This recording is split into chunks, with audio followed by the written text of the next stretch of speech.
Indian roads are one of the unsafest roads in the world. हर साल हमारी roads पे कम से कम 1 लाख डेथ्स होती हैं और ऐसे में हमारी जो रोड्स और हाईवेज हैं वो काफी ज्यादा अनसेफ हैं। कई बार गलती जो होती है वो पेडेस्ट्रियंस की होती है, कई बार गलती टू व्हीलर ड्राइवर्स की होती है, कई बार गलती ट्रक ड्राइवर या फिर कार ड्राइवर की होती है। लेकिन एक परसेप्शन हमारे देश में चलता है, वो ये कि अगर गाड़ी का किसी व्यक्ति के साथ एक्सीडेंट हो गया तो गलती तो गाड़ी वाले की होगी, या फिर अगर किसी ट्रक ड्राइवर ने किसी गाड़ी को हिट कर दिया, किसी छोटे वाहन को हिट कर दिया, किसी व्यक्ति को हिट कर दिया, तो गलती तो ट्रक वाले की ही होगी। और इस परसेप्शन के चलते जब गाड़ी का एक्सीडेंट होता है या ट्रक का एक्सीडेंट होता है तो वो जो ड्राइवर होता है वो उस स्पॉट से, एक्सीडेंट की जगह से भाग जाता है कि अभी लोगों में गुस्सा आएगा, ये मेरे को मारेंगे, क्योंकि गलती तो बाय प्रिजम्पशन हमेशा ट्रक और गाड़ी वाले की ही मानी जाती है। इस टाइप के हिट एंड रन केसेस को रोकने के लिए हमारा जो नया इंडियन पीनल कोड आया है, दैट इज भारतीय न्याय संहिता, इसके अंदर हिट एंड रन के जो क्राइम है उससे डील करने के लिए कई सारे प्रावधान दिए गए हैं।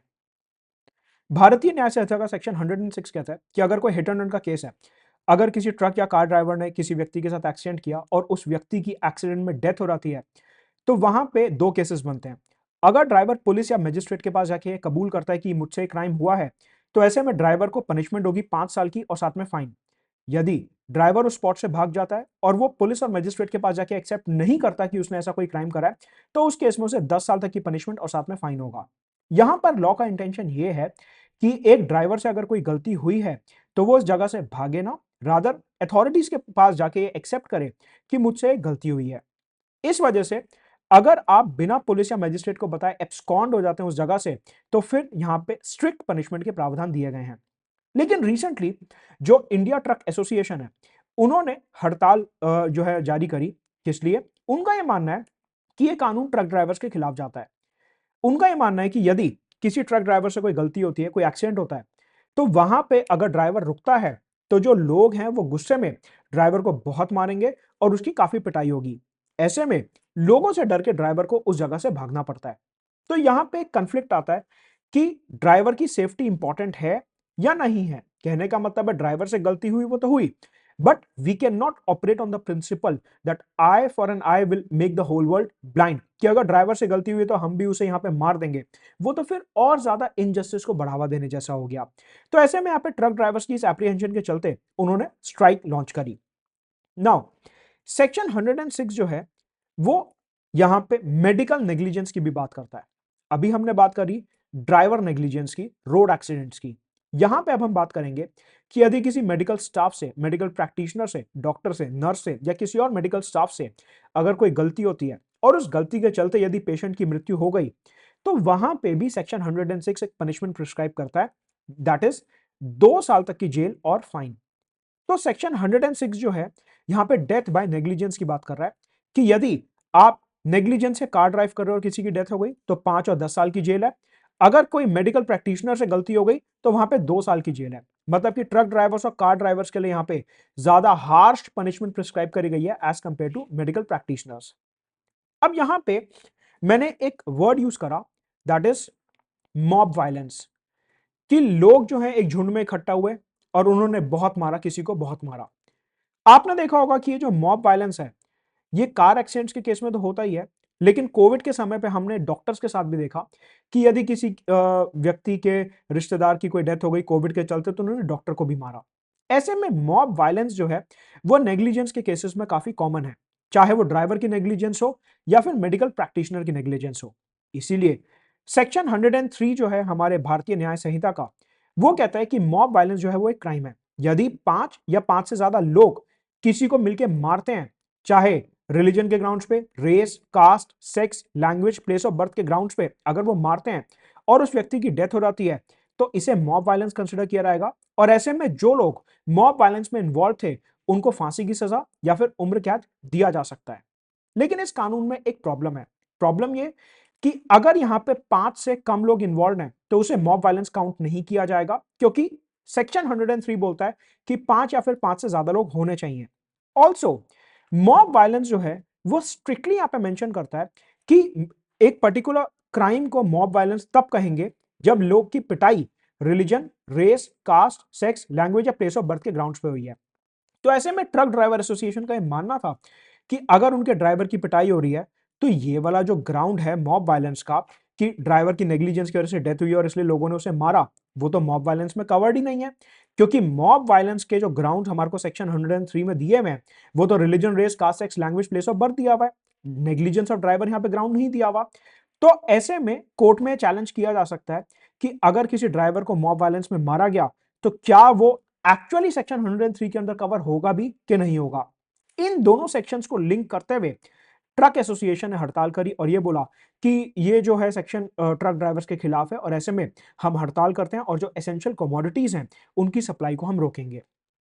क्वेश्चन ये उठता है कि ये जो पूरा का पूरा ट्रक ड्राइवर्स की हड़ताल का मसला है, इसमें कौन कौन से कॉन्स्टिट्यूशनल मसले इन्वॉल्व हैं, उन पे एक बारी नजर डालते हैं।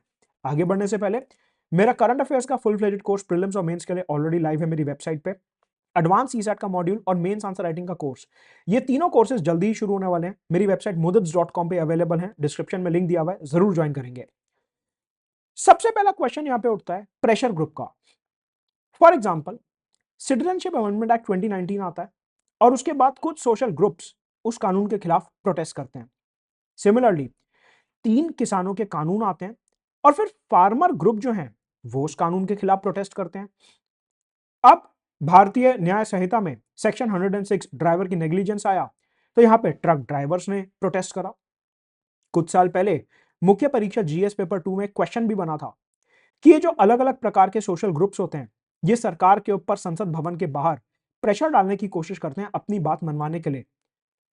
अगर हम इसे गवर्नेंस से और पॉलिटी से लिंक करें तो एक सोसाइटी में प्रेशर ग्रुप्स का होना बहुत अच्छी बात होती है। ऐसा जरूरी नहीं है कि लोकतंत्र हमारे को सिर्फ संसद भवन के अंदर मिले जहां पे ऑपोजिशन जो है वो सरकार को कटघरे में खड़ा कर रही है और सरकार ऑपोजिशन की बातों का जवाब दे रही है। ऐसा जरूरी नहीं है।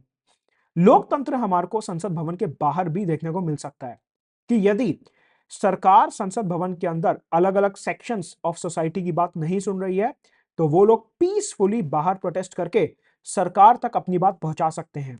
यही सेम चीज हमने किसानों के केस में देखी थी और यही सेम चीज हम ट्रक ड्राइवर्स के केस में देख रहे हैं। तो यहां से एक क्वेश्चन निकलता है मेंस का सीधा सीधा अबाउट प्रेशर ग्रुप्स, कि भारतीय डेमोक्रेसी में जितने ज्यादा प्रेशर ग्रुप्स होंगे सरकार उतनी ही ज्यादा सक्रिय रहेगी, उतनी ही ज्यादा प्रोएक्टिव रहेगी अलग अलग सेक्शंस की डिमांड को लेके। तो ये जो कंसल्टेटिव मैकेनिज्म है इसको स्ट्रेंथन करने की जरूरत है भारत में लोकतंत्र को आगे बढ़ाने के लिए, to enhance the degree of democracy in the Indian subcontinent. Also अगर हम प्रेशर ग्रुप्स की बात करते हैं तो क्वेश्चन ये भी उठता है कि मेजर कानूनों के बाद ये प्रेशर ग्रुप्स प्रोटेस्ट करते ही क्यों हैं। सिटीजनशिप अमेंडमेंट एक्ट के बाद एक पर्टिकुलर सेक्शन को प्रोटेस्ट करना पड़ा, फार्म लॉस के बाद फार्मर्स को प्रोटेस्ट करना पड़ा, सेक्शन 106 भारतीय न्याय संहिता के बाद ट्रक ड्राइवर्स को प्रोटेस्ट करना पड़ा। तो ये प्रोटेस्ट की जरूरत ही क्या है। अगर संसद भवन के अंदर ही प्रॉपर तरीके से डिस्कशन और डिबेट कर लिया जाए तो हो सकता है कि इन प्रेशर ग्रुप की जरूरत ही ना पड़े। तो आप मुख्य परीक्षा में यह मुद्दा भी उठा सकते हैं कि अगर पार्लियामेंट के हर बिल को, हर मेजर बिल को हम स्टैंडिंग या फिर सिलेक्ट कमेटी के पास भेजेंगे प्रॉपर कंसल्टेशंस के लिए, तो स्टैंडिंग और सिलेक्ट कमेटी के माध्यम से इन प्रेशर ग्रुप्स की आवाज सरकार तक पहुंचेगी और पार्लियामेंट के रास्ते से इन कानूनों में रिक्वायर्ड अमेंडमेंट्स किए जा सकते हैं। अगर सरकार इन बिल्स को स्टैंडिंग और सिलेक्ट कमेटी के पास नहीं भेजेगी तो कंसल्टेटिव मैकेनिज्म में प्रॉब्लम आएगी और ऐसे में लोगों को सड़क पे उतर के हड़ताल करनी पड़ेगी। तो यहां से दो बातें हमारे को समझ आती हैं कि जितने ज्यादा प्रेशर ग्रुप्स होंगे उतना ही डेमोक्रेसी के लिए बेहतर है। दूसरा, इन प्रेशर ग्रुप्स की शायद जरूरत ही ना पड़े यदि हम स्टैंडिंग कमेटी और सिलेक्ट कमिटीज के माध्यम से जो बिल्स हैं उनमें कंसल्टेशंस लेके आए। दूसरा मुद्दा है कि ट्रक ड्राइवर एसोसिएशन ने हड़ताल करके असेंशियल कमोडिटीज की सप्लाई को रोक दिया जैसे कि दूध, ऑयल, ब्रेड, दवाइयां एटसेट्रा। तो ये कितना सही है, क्योंकि लोगों की जो रोज की जिंदगी है, राइट टू लाइफ है, वो इन सारी की सारी एसेंशियल कमोडिटीज के ऊपर टिका हुआ है।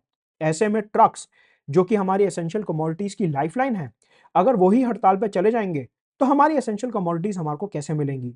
तो यहां पे एक कन्फ्लिक्ट आता है rights of the truck driver और राइट्स ऑफ द सिटीजंस, कि दोनों में से किसके राइट्स की हमारे को ज्यादा कदर करनी है, किसके बात को ज्यादा मानना है। और तीसरा आता है राइट टू पीसफुल प्रोटेस्ट, जो कि article 19 of the Indian constitution के अंदर हमारे को दिया हुआ है कि अगर आप प्रोटेस्ट कर रहे हो peacefully that is totally permissible, लेकिन वायलेंस नहीं होनी चाहिए। तो ऐसे में यहाँ पे हमने देखा कि कैसे ट्रक ड्राइवर्स ने पीसफुली प्रोटेस्ट करा और हड़ताल को जारी करा और ऐसे में कोई वायलेंस नहीं हुई, तो इस टाइप का प्रोटेस्ट जो है वो परमिसेबल है। तो ये मेंस और एसएस से जुड़े कुछ की इश्यूज हैं जो हमें यहाँ पे देखने को मिलते हैं। ऑल्सो करंट अफेयर्स का अपना फुल फ्लेज्ड कोर्स शुरू हो रहा है 6 जनवरी से। सब्सक्राइब करेंगे मेरी एंड्रॉइड और आईओएस एप्लीकेशन के लिए, डिस्क्रिप्शन में लिंक दिया हुआ है।